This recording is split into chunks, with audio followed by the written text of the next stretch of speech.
closely.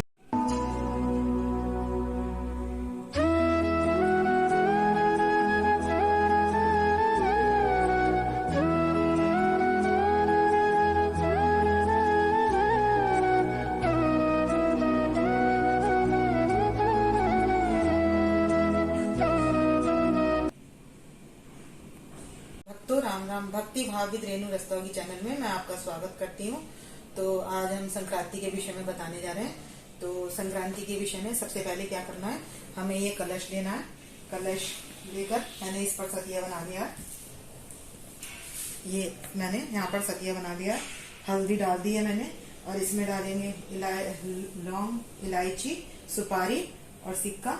और इस तरीके से हम ये मैंने सारी चीजें डाल दी है इसके अंदर। और अब हम इन पत्तों को थोड़ा सा ऊपर करके मैंने इन पर भी तिलक, रोली से तिलक लगा लिया।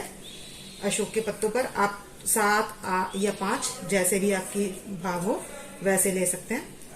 मैंने इन पर रोली से और चंदन से तिलक लगा लिया है। तो ये अब इस तरीके से मैंने तैयार कर लिया है। अब इस पर रख देंगे नारियल। चावल रखने के बाद इस पर रख देंगे हम नारियल, और नीचे बना लेंगे हम अष्टदल चावल से। और वैसे गेहूं से भी बनता है, जो सूर्य का करते हैं वो गेहूं से करते हैं, लेकिन मैं कर रही हूँ विष्णु भगवान जी से। सूर्य की उत्पत्ति हुई है, अग्नि माना गया है, तो इसलिए मैं कर रही हूँ चावल से। तो मैं अष्टदल चावल से बना रही हूँ।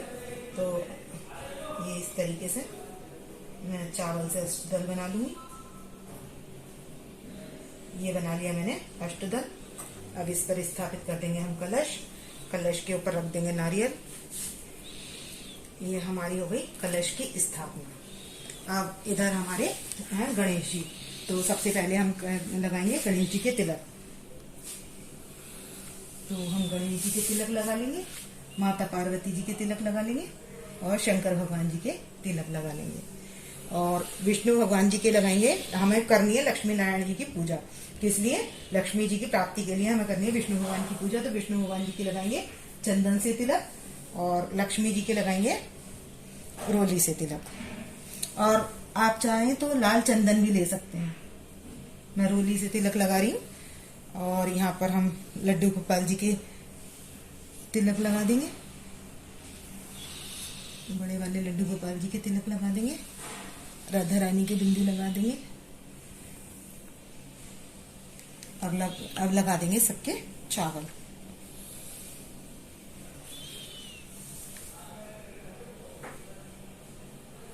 इस तरीके से हमने ये कर लिया इनकी पूजा। शुद्धिकरण हम कर चुके थे। अब पहना देंगे हम इनको वस्त्र। तो अब सबसे पहले तो पहना देंगे हम गणेश जी को। गणेश जी को पहना देंगे। माता पार्वती जी को वस्त्र धारण करा देंगे, और शंकर भगवान जी को वस्त्र धारण करा देंगे। इधर लक्ष्मी नारायण जी को एक साथ वस्त्र धारण करा देंगे। और अब कराएंगे लड्डू गोपाल जी को वस्त्र धारण करा देंगे, और बड़े वाले लड्डू गोपाल जी को वस्त्र धारण करा देंगे, और कराएंगे राधा रानी को। अब हमने क्या करना है कि संक्रांति के दिन हमें करना क्या है। तो संक्रांति के दिन सबसे पहले हमें शुद्ध होना है। शुद्ध होकर मतलब कैसे? गंगा जी, ये नदियों में सबसे बड़ी तो गंगा सागर आते हैं। जैसे सारी नदियां, गंगा सागर बड़ा क्यों कहलाता है कि सारा स्नान एक बार, और गंगा सागर एक बार, और सारा स्नान कई बार। तो उसका एक ही महत्व होता है। तो सारी नदियां गंगा सागर में मिलती हैं, इसीलिए गंगा सागर का महत्व बहुत ज्यादा है। और संक्रांति वाले दिन ही वहां स्नान किया जाता है। तो पहला स्नान वहां पर संक्रांति पर होता है। तो मकर में धनु से सूर्य मकर में प्रवेश करते हैं। मकर में प्रवेश करने का शुभ मुहूर्त जो है 2:45 से लेकर शाम को 5:45 तक है। तो आप पूजा तो जो करना होगा वो सुबह कर लेंगे, लेकिन दान पुण्य इसी में करें, क्योंकि अब चल रहा है पुरुषोत्तम मास। तो पुरुषोत्तम मास भी बहुत फल देने वाला होता है, उसमें बहुत कथा होती है। तो ये है मेरे पास, आप देख सकते हैं, ये है मकर संक्रांति।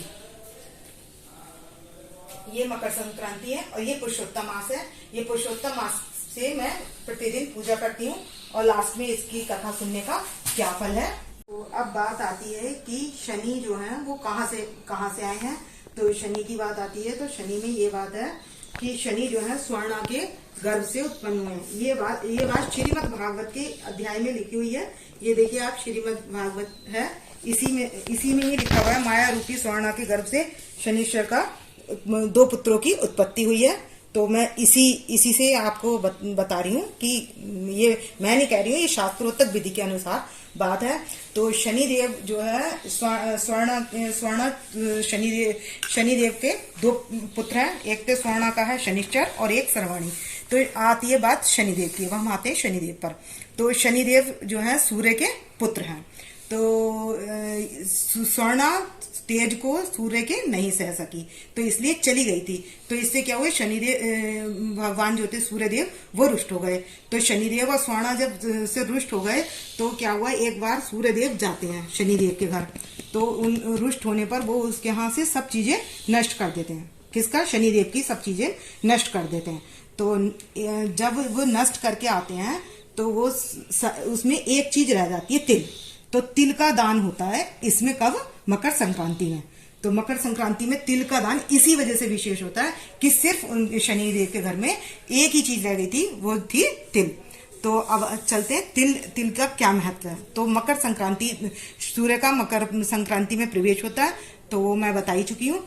तो उसमें क्या करते हैं, मकर संक्रांति वाले दिन पहले नहान होता है। तो चाहे आप तीर्थ प्रयाग में नहाएं या त्रिवेणी में नहाएं, तीनों संगम होते हैं, या जहाँ गंगा जी की मिलती हैं दोनों, वहां पर नहाएं, या गंगोत्री जमुनोत्री जो ये धाम है बद्रीनाथ में, वहां पर किसी भी तीर्थ में नहाएं, या बद्रीनाथ में अलकनंदा नदी है उसके दर्शन करें। तो वो मैं आपको पहले वीडियो में दिखा चुकी हूँ। तो आप अगर नदियों में नहीं नहा सकते तो आप क्या करें, वो वीडियो देखें और वहां पर हर हर गंगे 3 बार ले नाम और गंगा जी का नाम लेकर वहां पर हाथ जोड़ लें। तो आपका क्या हो जाएगा, ये गंगा स्नान हो जाएगा संगम में। अच्छा, अब स्नान हो गया हमारा, और हो गया ये कि शनिदेव का क्या होता है।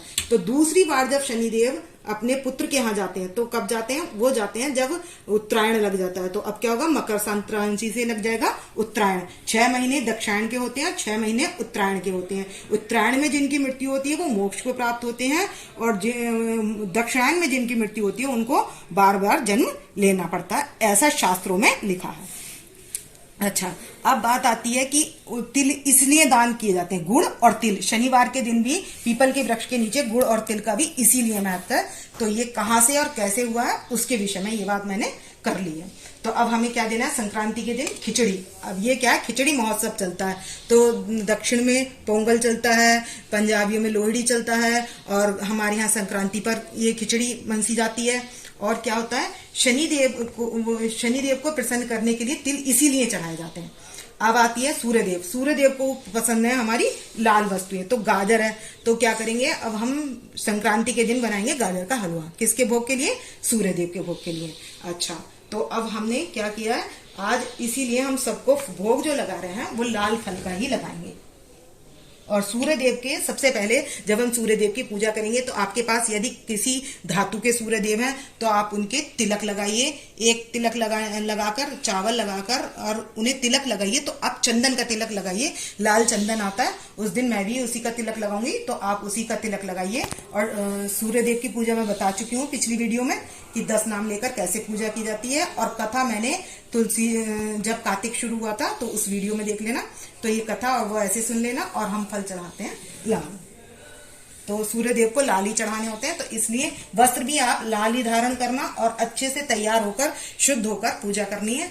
और लक्ष्मी नारायण जी के आगे हम लक्ष्मी जी को तो अनार चढ़ाएंगे और लक्ष्मी नारायण जी को हम गोला चढ़ाएंगे, क्योंकि आज हमें लक्ष्मी नारायण और लक्ष्मी जी को भी प्रसन्न करना है। तो हम यहाँ सबको ये फल अर्पित कर देंगे। तो पत्र, पुष्प और फल। पत्र तुलसी पत्र हो गया, अशोक के पत्र हो गया, पत्र पुष्प हम लाल चढ़ाएंगे। तो पुष्प भी हम अब लाल चढ़ा देते हैं।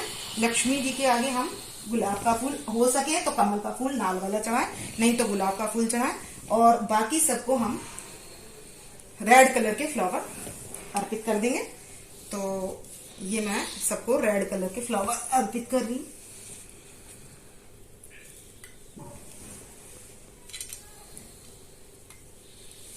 लड्डू गोपाल जी को भी और विष्णु भगवान जी को भी। तो इस तरीके से ये हमारी पूजा हो जाएगी।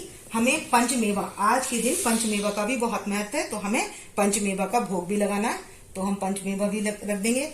अब आपको कंबल दान करना है तो आप काला कंबल दान कर सकते हैं। जो वस्त्र दान करना है तो आप ऊनी भी कर सकते हैं, सूती भी कर सकते हैं। अगर आप ऊनी वस्त्र करते हैं तो ज्यादा अच्छा रहता है। और इसके ऊपर हमने ये जो है, अब हम ले लेंगे तिल से बनी हुई वस्तुएं।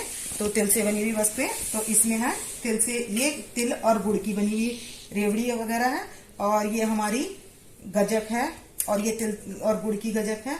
और इसमें एक है आटे का, जो मैं कह रही थी गेहूं से अष्टदल क्यों बनाते हैं, तो वो भी बता देते हैं। गेहूं से अष्टदल सिर्फ सूर्य देव के लिए ही बनाते हैं, पर यहाँ हमने क्या करा है, आज लक्ष्मी नारायण और लक्ष्मी जी की पूजा करी है। तो पता है लक्ष्मी जी की पूजा में चावल का महत्व होता है। लक्ष्मी नारायण की जब पूजा करते हैं तो इसलिए मैंने अष्टदल चावल का बनाया है। आप यदि सूर्य नारायण की, सिर्फ सूर्य नारायण की पूजा के लिए करते हैं तो आप गेहूं से भी अष्टदल बना सकते हैं। तो अब हम चलते हैं, ये हम सारा मंस देंगे। गाजर का हलवा सूर्य भोग के लिए बना लेंगे। अब क्या करेंगे, और फिर जब हमने सूर्य देव पे टीका लगा देंगे, सब कुछ करने के बाद हम वहां जला देंगे दीप। अच्छा, अब मैं दीप इसलिए नहीं जला रही हूँ क्योंकि मुझे एक उपचार करना है, इसलिए कि लक्ष्मी जी की वृद्धि कैसे हो और कैसे करना है। तो हमारा मकर संक्रांति वाले दिन क्या है, पुरुषोत्तम मास चल रहा है, वो भी विराम मकर संक्रांति को दे रहा है। और मुहूर्त भी बहुत अच्छे हैं, अभिजीत मुहूर्त भी मकर संक्रांति पर ही पड़ रहा है। तो हमें करना क्या है, आप जब 2:45 पर जल के लोटे में लाल चंदन डालें और एक डालें कोड़ी और थोड़ा सा कलावा लें। जब सूर्य नारायण आपको दर्शन हो तो आप उनको जब अर्पित कर दें, ओम सूर्याय नमः, ओम सूर्याय नमः, ओम भानुवाय नमः, ओम भास्कराय नमः, इस तरीके से उनके नाम लेकर सूर्य देव को जल अर्पित कर दें। कोड़ी वाला जल शाम तक लोटे में स्थापित रहने दें और कोड़ी शाम को निकाल लें और जल अगले दिन पौधों में डाल दें। तो ये तो हुई हमारी सूर्य नारायण की पूजा। अच्छा, अब हमने क्या, शुक्रवार के दिन हमारी जो है ये मकर संक्रांति पड़ रही है। तो मकर संक्रांति के दिन हम क्या बनाएंगे, शुक्रवार को खीर बना लेंगे। खीर बनाकर लक्ष्मी नारायण जी के आगे भोग लगा देंगे। और हमें दिया इस तरीके से जलाना है, हमें सत्या इसी तरीके से बनाना है। इधर उधर बनाने से क्या होगा, लक्ष्मी जी इधर का आगमन इधर उधर हो जाएगा। तो हमें इसीलिए बनाना है, ऐसे ही बनाना है। और ये हमें लक्ष्मी जी के आगे, आपके पास यदि कोई धातु की प्लेट हो, पीतल की हो या कोई भी हो, तो आप ले सकते हैं। तो उसके बाद हमें क्या करना है, यहाँ पर रोली से 8 बिंदी लगा लेनी है। इस सती के ऊपर हमें इसको रख देना है इस तरीके से। और अब हमें जला लेना दिया। और खीर में हम डालेंगे केसर। तो केसर इसलिए डालेंगे कि ये जला लेंगे दिया। और हमें ये काम सब शुद्ध होकर करना है। और शुद्ध होने के बाद ऐसे ही मान लीजिए खीर दिया है, तो अब यहाँ पर खीर रख देंगे। तो शुक्रवार के दिन लक्ष्मी जी को प्रसन्न किया जाता है। तो विष्णु जी के साथ लक्ष्मी जी को प्रसन्न करेंगे। तो 1008 नाम हम विष्णु जी के ले लेंगे और लक्ष्मी जी के आगे वो खीर रख देंगे। और ये क्रिया हमें 11 या उससे ज्यादा शुक्रवार के दिन करनी है। हर शुक्रवार हमें खीर बनानी है और विष्णु जी के सहस्त्र नाम लेने और लक्ष्मी जी। तो इससे क्या होगा, लक्ष्मी जी प्रसन्न होती हैं और आप देखेंगे कि आपके घर में लक्ष्मी जी की वृद्धि होने लगेगी। धीरे धीरे लक्ष्मी जी की वृद्धि होने लगेगी। तो ये उपचार था लक्ष्मी बढ़ाने का। तो भक्तों, आपको यदि मेरी वीडियो ज्ञानवर्धक लगे और आप यदि मेरी वीडियो पर पहली बार देख रहे हैं तो प्लीज लाइक करें, सब्सक्राइब करें और शेयर करना ना भूलें। और ये आप अपने फ्रेंड्स और संबंधियों को भी शेयर कर सकते हैं। तो भक्तों, राम राम, राधे श्याम।